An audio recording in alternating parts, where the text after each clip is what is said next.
I can't believe I saw that in my own house, right next to where I was sleeping.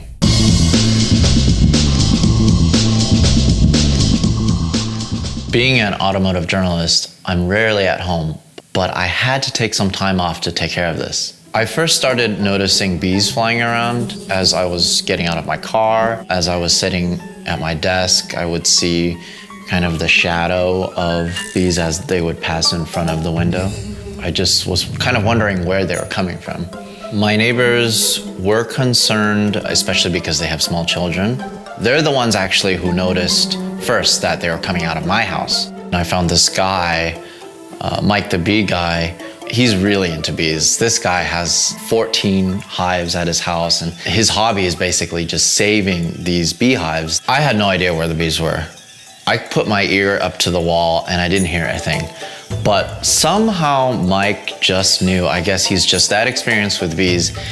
I made a bunch of room for him to set up a canopy so we can contain the bees. Most of the time, beehives are in trees or in a lot easier to access places. And unfortunately, my case was very rare. He cut open the wall and there were 50,000 bees.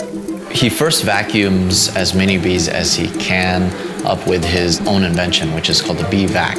It saves 95% of the bees that he vacuums up. He can save the queen that way, and he also saves the comb for later. He basically just cuts it up and puts it into their new hive so they have a place to live. It was fun to wear a bee costume, but the problem is it's incredibly hot because of all the layers of clothing that we're wearing.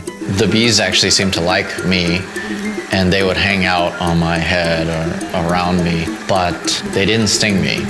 Mike, unfortunately, got stung 7 times on his legs and on his hands. It didn't really seem to faze him getting stung so many times. I guess he just gets stung on a daily basis. Apparently, I was lucky because if I waited a little longer, there was a chance for the hive to expand, maybe to another part of the house or something like that. Right after the whole ordeal and the bees were safely in a bag, we just stuck our finger into the comb and tasted the honey, and it was actually really good.